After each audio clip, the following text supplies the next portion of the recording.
Hai semua, selamat datang di channel Baca Saham. Pada video ini, kita akan membahas satu topik dengan judul 7 saham besar anjlok, mana yang bisa dibeli. Tapi seperti biasa, semua pembahasan ini bukan rekomendasi dan hanya informasi. Ingat, kerugian kamu tanggung sendiri ya. Berdasarkan artikel di bawah ini, kamu bisa lihat bahwa setidaknya ada 921 saham yang terdaftar di Bursa Efek Indonesia. Dari banyaknya saham yang listing, bagaimana cara memilih saham yang layak untuk dianalisa lebih lanjut? Apakah kamu pernah berpikir, adakah saham perusahaan besar yang mampu menghasilkan laba di atas 1 triliun selama 6 bulan? Valuasi PBV masih rendah dan punya dividen yield besar, tapi harga sahamnya masih turun selama 5 tahun ini. Tentu saja saham ini bukan perusahaan gorengan, karena mereka mampu hasilkan laba minimal 1 triliun hanya dalam waktu Januari hingga Juni saja.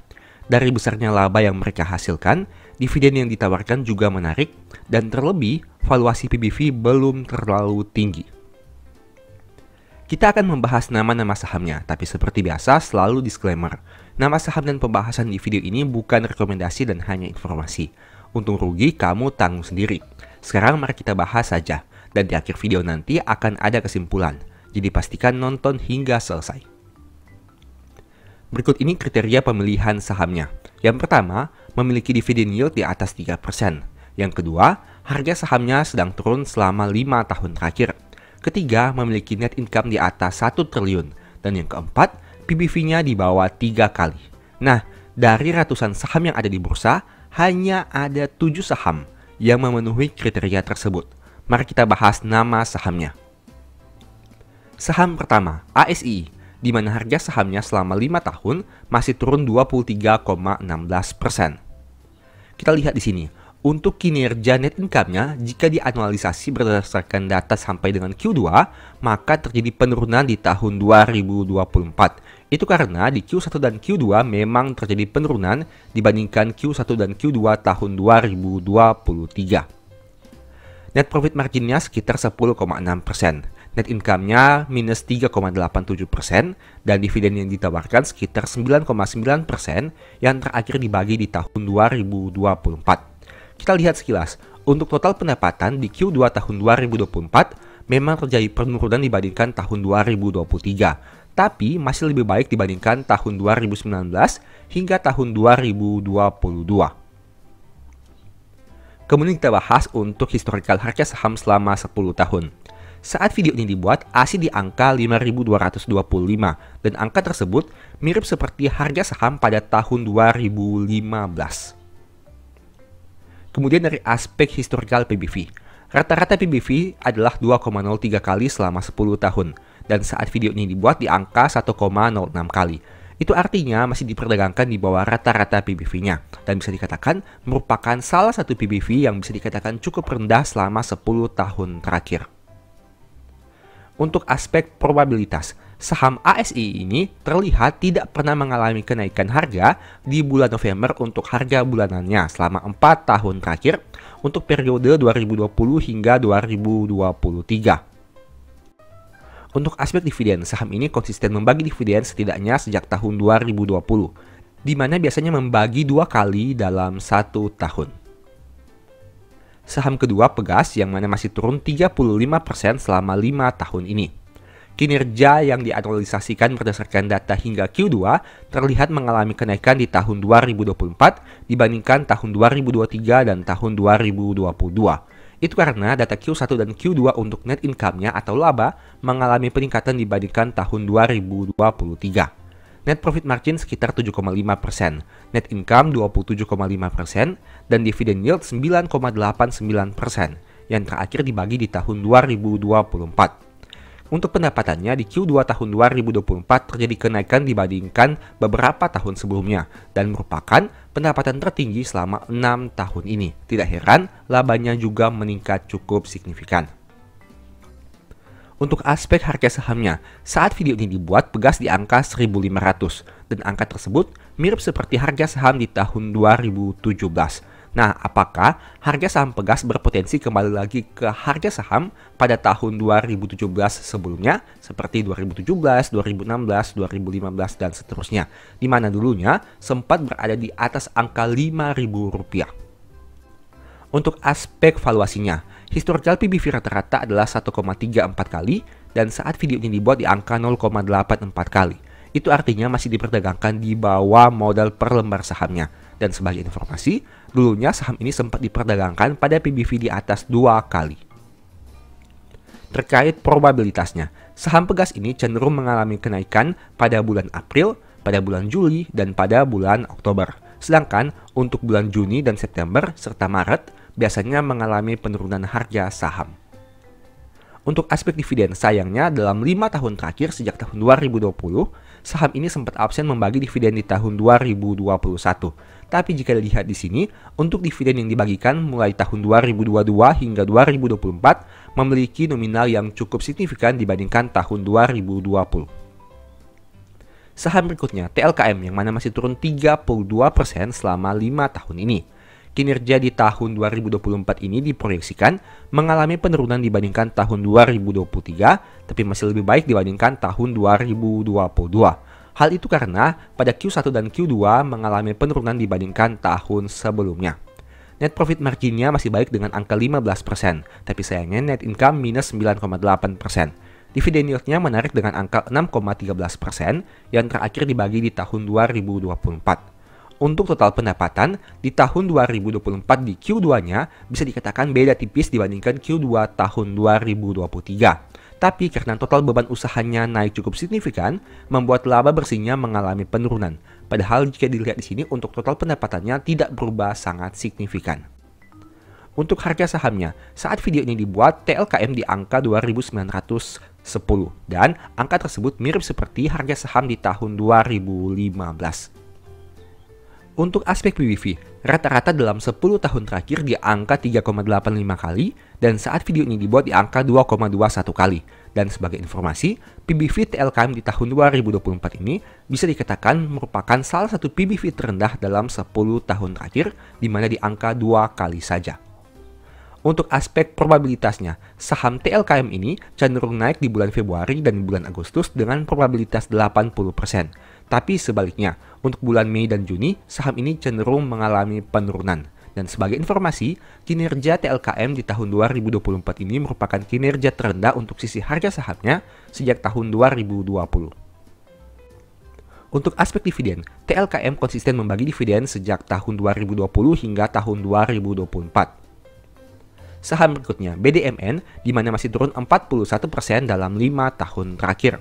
Kinerja di tahun 2024 diproyeksikan mengalami penurunan dibandingkan tahun 2023 dan tahun 2022. Itu karena untuk aspek labanya di tahun 2024 pada Q2 mengalami penurunan meskipun pada Q1-nya sempat mengalami peningkatan. Tapi kita lihat lagi untuk Q3-nya. Karena pada tahun 2023 mencetak laba tertinggi di Q3-nya. Bagaimana dengan Q3 tahun 2024? Net profit marginnya masih baik dengan angka 11%, net income turun 9,56%, dan dividend yield di atas 3% yaitu 4,79%. Untuk total pendapatan, di tahun 2024 sebenarnya mengalami kenaikan pendapatan dibandingkan tahun 2023. Begitu juga dengan total beban pokok penjualan, dan laba kotornya masih mengalami peningkatan. Tapi pertanyaannya, kenapa laba bersih malah mengalami penurunan dibandingkan tahun 2023 pada Q2-nya? Kamu bisa lihat di sini, karena total beban usahanya naik cukup signifikan sehingga membuat laba usahanya mengalami penurunan. Untuk aspek harga saham, saat video ini dibuat, harga sahamnya di angka 2.620 dan harga tersebut mirip seperti harga di tahun 2020 saat terjadi penurunan besar-besaran. Sebagai informasi dulunya saham ini sempat di angka di atas 8.000, tapi kini hanya tinggal 2.620. Untuk aspek PBV-nya, rata-rata adalah 0,96 kali selama 10 tahun dan saat ini hanya 0,52 kali. Sebagai informasi juga, dulunya sempat di atas PBV 1 kali.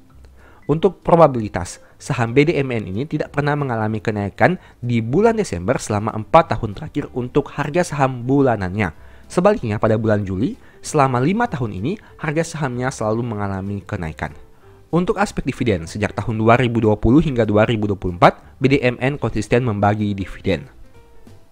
Kemudian saham JPFA, yang mana harga sahamnya masih turun 6,93% selama 5 tahun.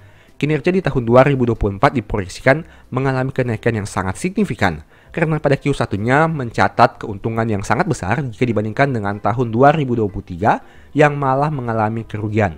Begitu juga dengan Q2-nya. Net profitnya 5,94%, itu artinya meskipun terjadi kenaikan laba yang signifikan, tapi sebenarnya net profit marginnya cukup rendah. Net income-nya 145% dengan dividen yield 4,17%. Kita lihat di sini, total pendapatan JPFA ini mengalami peningkatan dibandingkan Q2 tahun 2023. Begitu juga dengan laba kotornya yang naik cukup besar, sehingga menyebabkan laba usahanya naik signifikan dibandingkan tahun 2023. Untuk aspek harga sahamnya, saat video ini dibuat di angka 1680 dan angka tersebut mirip seperti harga saham pada tahun 2016 hingga 2017. Untuk aspek PBV, rata-rata selama 10 tahun adalah 1,69 kali dan saat video ini dibuat di angka 1,35 kali. Dulunya sempat di atas PBV 2 kali, tapi sempat juga turun di bawah PBV 1 kali. Untuk probabilitas, saham ini cenderung naik di bulan Juni dan Desember dengan probabilitas 75 hingga 80%. Tapi sebaliknya, pada bulan Januari, Juli, September, dan Oktober saham ini cenderung mengalami penurunan. Sebagai informasi, kinerja di tahun 2024 harga sahamnya merupakan kinerja terbaik hingga bulan Oktober. Untuk aspek dividen per share, kamu bisa lihat di sini saham ini konsisten membagi dividen selama 5 tahun terakhir. Dan bisa dikatakan di sini, dividen per share-nya cukup konsisten mengalami peningkatan meskipun di tahun 2023 sempat mengalami penurunan sedikit. Saham berikutnya, INDF yang mana masih turun 0,66% selama 5 tahun.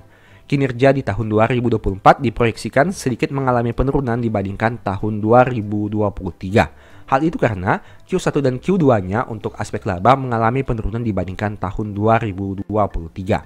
Net profit margin 5,3%, net income minus 18%, dan dividen yield 3,5%.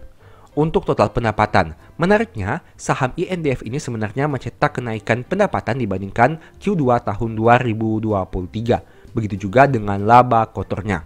Hingga laba usahanya sebenarnya masih mengalami kenaikan dibandingkan Q2.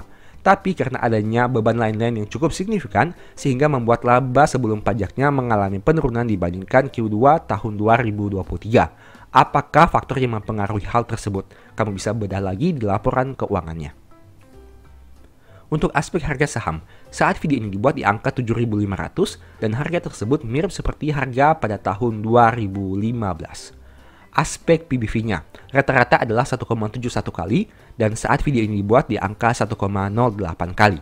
Dulunya sempat di atas PBV 2 kali tapi sempat juga turun di bawah PBV 1 kali. Untuk probabilitas, saham INDF ini tidak pernah mengalami kenaikan harga saham secara bulanan di bulan Januari sejak tahun 2020 hingga 2024. Tapi sebaliknya, pada bulan Juni saham ini punya probabilitas kenaikan yang cukup tinggi. Untuk aspek dividen, sejak tahun 2020, saham ini konsisten membagi dividen. Artinya, setidaknya dalam 5 tahun terakhir, INDF konsisten bagi dividen, meskipun nominal dividen per share-nya tidak terlalu menarik. Saham berikutnya BBTN yang mana turun 24% selama 5 tahun. Kinerja di tahun 2024 diproyeksikan mengalami penurunan dibandingkan tahun 2023. Net profit marginnya 8,8, net income turun 4,72, dan dividen yield-nya 3,39%. Total pendapatan di tahun 2024 hingga Q2 sebenarnya masih mengalami peningkatan. Tapi karena beban pokok penjualannya naik signifikan membuat laba kotor malah mengalami penurunan. Akibatnya laba bersih belum bisa lebih tinggi dibandingkan Q2 tahun 2023. Untuk harga sahamnya saat video ini dibuat di angka 1470 dan harga tersebut mirip seperti harga di tahun 2016. Sebagai informasi dulunya saham ini sempat di atas angka Rp3.000. Untuk aspek PBV, rata-rata selama 10 tahun adalah 0,98 kali dan saat video ini dibuat di angka 0,66 kali. Dulunya sempat di atas PBV 1 kali, tapi sempat juga turun di bawah PBV 0,5 kali. Untuk aspek probabilitas, saham BBTN ini memiliki probabilitas yang rendah pada bulan Maret dengan angka 20% saja. Tapi pada bulan Oktober, probabilitasnya 100%. Artinya dalam 5 tahun terakhir, 5-5-nya mengalami kenaikan harga saham secara bulanan di bulan Oktober. Untuk aspek dividen, Sayangnya saham ini tidak membagi dividen pada tahun 2021. Tapi jika dilihat untuk angka dividen per share-nya, konsisten mengalami peningkatan dari waktu ke waktu. Nah, dari 7 saham yang kita bahas, ini merupakan ringkasannya. Untuk aspek dividen yield, saham ASII dan Pegas merupakan 2 saham yang membagi dividen yield paling tinggi, yaitu di angka 9%. Sedangkan INDF dan BBTN memiliki saham dengan angka dividen yield yang paling rendah di angka 3% saja. Untuk aspek net income-nya, ASII dan TLKM menjadi 2 saham yang mencetak net income di atas 10 triliun hingga Q2 tahun 2024. Sebaliknya, untuk saham BDMN, JPFA, dan BBTN masih menghasilkan laba 1 triliunan rupiah saja. Untuk aspek harga saham, Pegas, TLKM, dan BDMN merupakan 3 saham yang harga sahamnya masih turun paling signifikan selama 5 tahun terakhir, di mana di atas 30-an%. Dan untuk PBV-nya, Pegas, BDMN, dan BBTN menjadi 3 saham yang memiliki PBV di bawah 1 kali. Artinya 3 saham ini masih diperdagangkan di bawah modal per lembar sahamnya. Nah, dari 7 saham yang kita bahas ini, kira-kira saham mana yang menarik bagi kamu untuk dianalisa lebih lanjut? Tentunya kamu bisa menggunakan video ini sebagai bahan pertimbangan. Tapi ingat, ini bukan rekomendasi dan hanya sebagai informasi saja. Keputusan tetap di tangan kamu dan untung rugi kamu yang tanggung sendiri. Coba kamu pertimbangkan dari aspek dividen yield, net income, penurunan harga saham, PBV-nya seperti apa, PER-nya seperti apa, bagaimana perbandingan hutang, kemampuan membayar hutangnya, dan lain sebagainya. Sebagai informasi, saya punya video tambahan yang mungkin bisa berguna bagi kamu. Simak hingga selesai agar mendapat pemahaman yang utuh. Ini beberapa tips yang bisa kamu lakukan. Yang pertama, cek lagi tujuan kamu beli saham. Apakah untuk capital gain, dalam hal ini tektok harga beli dan jual, atau untuk dividen, yang mana mengumpulkan lembar saham. Kedua, lihat saham yang kamu beli. Apakah layak di hold dalam jangka panjang, atau harus dilepas sesegera mungkin. Hal ini terdengar klise dan sering diucapkan, tapi percayalah bahwa jika kamu tidak tahu terkait hal ini, maka mental kamu bisa dibikin naik turun di market. Ketiga, analisa lagi harga beli kamu. Apakah memang sudah tepat atau belum? Ada kalanya kita beli saham bukan karena pakai logika, tapi karena pakai perasaan. Saat naik, takut harganya semakin naik. Saat turun, takut harga berbalik naik. Alhasil jadinya nyangkut. Keempat, pelajari histori saham tersebut minimal dalam 10 tahun terakhir. Apakah berpihak kepada pemegang saham atau membuat pemegang sahamnya malah pusing? Nah, mari kita bahas satu persatu terkait 4 hal ini. Poin pertama, tujuan beli saham. Satu saham yang sama dengan tujuan yang berbeda akan menghasilkan strategi yang berbeda juga. Misal, ada orang yang beli BBRI untuk invest jangka panjang dan menunggu capital gain yang besar, bahkan beggar. Ada juga yang beli saham ini untuk dividen investing dan memperoleh uang rutin setiap tahun. Tapi, ada yang juga beli BBRI untuk tektok jangka pendek dengan memanfaatkan selisih harga jual dan beli. Manakah yang paling bagus? Jawabannya tidak ada. Setiap metode punya plus minusnya masing-masing dan harus disesuaikan dengan profil resiko kamu. Misal, ada orang yang beli saham hanya untuk menerima dividen, berarti mereka hanya mendapat uang 1-2 kali dalam setahun saja. Tapi, orang yang beli saham untuk tektok jangka pendek akan mendapat uang yang lebih sering. Di sisi lain, orang yang beli saham untuk menerima dividen tidak akan pusing dengan naik turun harga dalam jangka pendek, selama fundamental perusahaan tidak berubah signifikan. Tapi, orang yang tektok jangka pendek mungkin sesekali akan cut loss karena penurunan harga saham. Jadi, baik itu dividen investing maupun pencari capital gain jangka pendek, keduanya memiliki poin plus minusnya masing-masing. Nah, kita ambil sebagai contoh. Di sini ada 3 kondisi yang mana kita akan lihat dari sisi plus minusnya. Yang pertama, bagi yang tektok jangka pendek. Kamu bisa lihat sini, ini merupakan saham ADRO. Apabila kamu tektok jangka pendek, mungkin saat melakukan pembelian pada titik ini dan harganya turun sampai ke titik ini, kamu mungkin sudah melakukan cut loss karena terjadi penurunan yang sangat signifikan. Tapi, apabila kamu tektok jangka pendek yang berada pada kolom yang berwarna hijau ini, kamu akan memperoleh keuntungan yang konsisten dari waktu ke waktu karena harga sahamnya memang dalam jangka panjangnya mengalami kenaikan yang sangat signifikan. Poin kedua, invest jangka panjang. Bagi kamu yang membeli saham pada kotak berwarna merah ini dan hold jangka panjang, kamu akan mengalami penurunan harga saham yang cukup signifikan selama beberapa waktu. Tapi kemudian akan terjadi kenaikan harga yang sangat signifikan sesuai dengan tabel yang berwarna hijau ini. Untuk kondisi ketiga, dividend investing. Mereka yang membeli saham ini dengan konsep dividend investing tidak akan peduli terhadap naik turunnya harga saham selama fundamental perusahaan masih terus bertumbuh. Nah, di sini teman-teman bisa lihat, sejak tahun 2020 hingga tahun 2023, dividen per share ADRO adalah 1.169. Dan jika kita membeli saham ini pada harga di tahun 2019 sebanyak 1.200-an dan hold hingga saat ini, maka persentase profit yang diperoleh mungkin sekitar 116%. Dan total dividen yang dibagikan sudah balik modal sekitar 96% jika dibandingkan dengan harga pembelian di tahun 2019. Nah, dari tiga metode ini, kamu silahkan pilih kamu ingin metode yang mana. Apakah tektok jangka pendek, invest jangka panjang, atau dividen investing.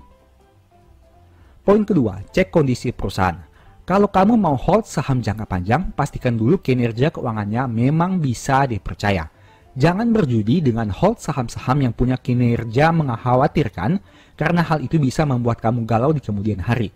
Sebaliknya, jika saham tersebut punya kinerja yang bagus, laba stabil tumbuh, hutangnya wajar, rutin bagi dividen tahunan, dan punya manajemen yang baik, meskipun saat ini sedang floating loss, tapi jika kamu beli di harga yang masuk akal, tidak ada salahnya jika di hold jangka panjang.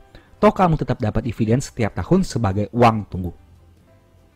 Sederhananya, coba lihat dua contoh saham berikut ini, yang mana yang akan kamu hold dan yang mana harus segera di cut loss. Saham pertama, labanya terus mengalami penurunan dari tahun ke tahun, dari yang awalnya 118 miliar, turun menjadi rugi 60 miliar, dan kemudian turun menjadi rugi 7,7 triliun rupiah. Sedangkan saham kedua, labanya terus mengalami peningkatan dari 31,4 triliun, 40,7 triliun, dan kini 48,6 triliun rupiah. Mudahnya seperti ini. Dari dua saham ini, yang mana yang akan kamu hold dan yang mana yang akan kamu cut loss. Poin ketiga, cek lagi harga beli kamu. Simpelnya, cek saja apakah harga beli kamu masih wajar atau sudah mahal. Jika masih wajar dan masih sesuai dengan planning, di hold saja. Tapi jika memang terlalu mahal, secepat mungkin di cut loss. Ada banyak metode yang bisa digunakan untuk menilai harga suatu saham. Entah itu menggunakan fundamental seperti valuasi per PBV, atau teknikal, atau dengan metode support resistance, bandarmologi, dan lain sebagainya. Mari kita bahas contohnya. Misalnya di sini teman-teman bisa lihat ada chart suatu saham. Dan misalnya teman-teman membeli saham tersebut pada kotak yang berwarna biru ini. Pertanyaannya, apakah yang akan teman-teman lakukan jika terjadi penurunan harga saham yang signifikan? Jawabannya, mungkin saja akan segera cut loss. Kenapa? Karena harga beli teman-teman sudah berada pada harga pucuk dibandingkan harga historis saham tersebut. Kasus kedua, misalnya ada saham dengan valuasi seperti ini. Teman-teman bisa lihat, PER-nya minus 3,3 kali dan PBV-nya minus 0,21 kali. Apabila harga sahamnya terus mengalami penurunan, apakah yang harus teman-teman lakukan? Tentunya PER yang minus menandakan bahwa perusahaan mencatat kerugian, dan PBV yang minus menandakan bahwa ekuitas perusahaan minus. Nah, dengan kondisi seperti ini, apakah teman-teman masih berani untuk memegang saham ini dalam jangka panjang? Poin keempat, apakah perusahaan berpihak kepada pemegang saham?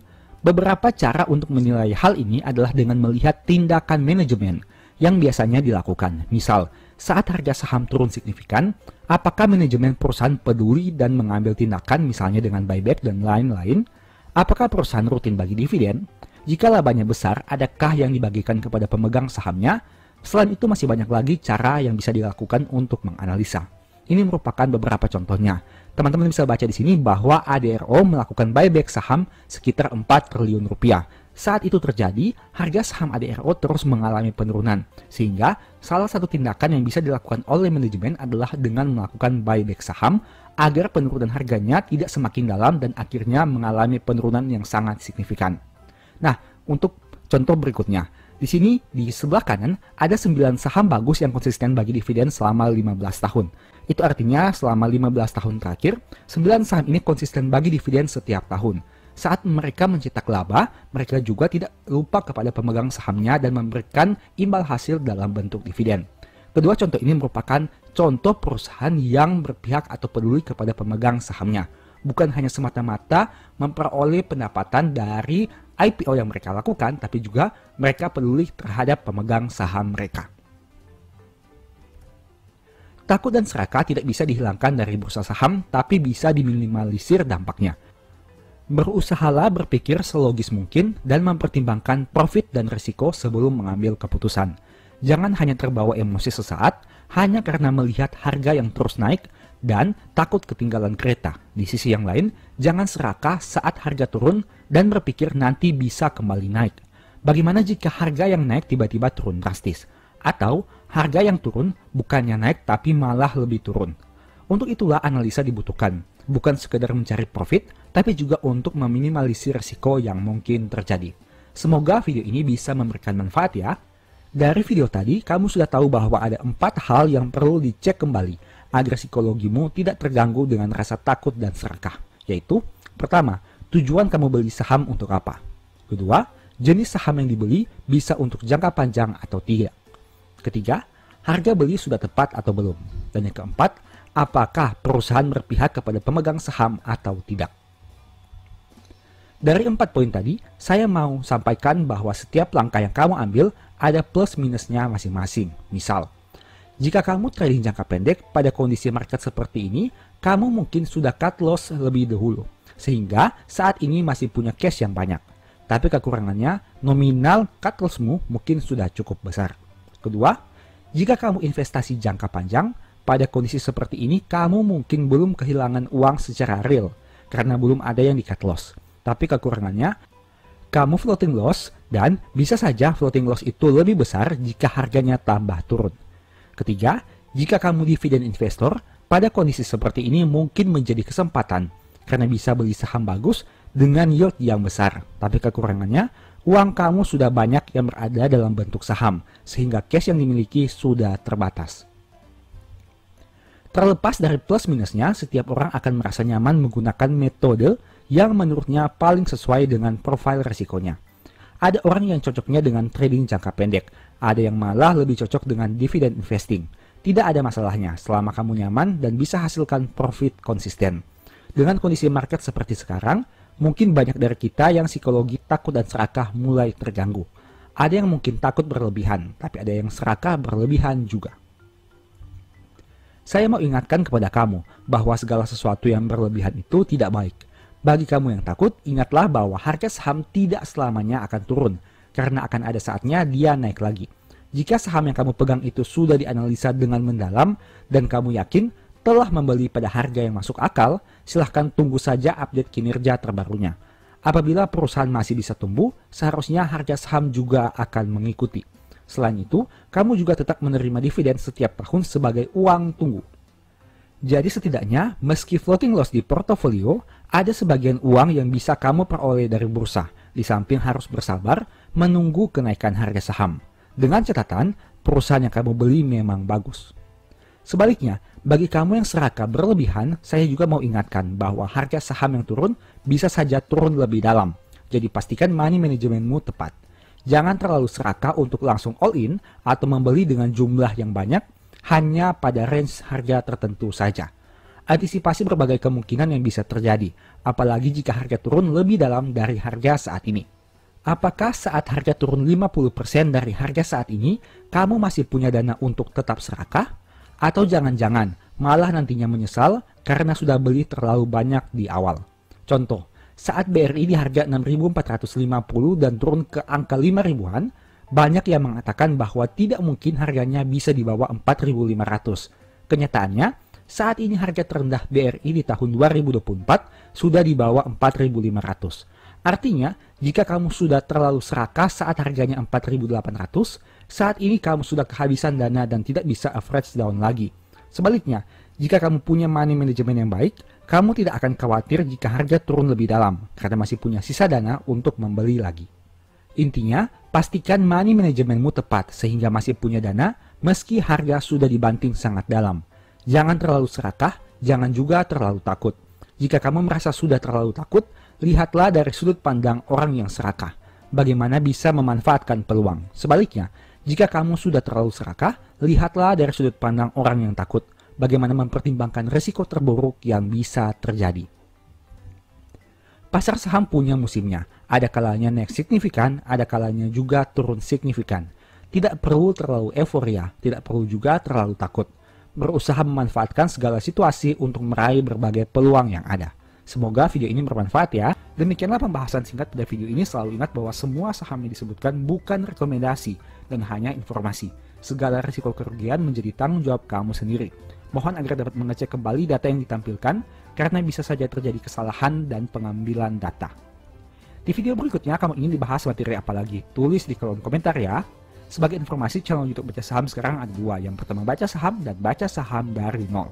Berikut ini beberapa list ebook baca saham. Pertama, Stock for Living, Strategi Nabung Saham, The Stock Market, dan Cara Cepat Analisa Laporan Keuangan. Apabila tertarik, chat saja pada nomor WA yang ada. Sekian video ini, semoga bermanfaat. Thank you.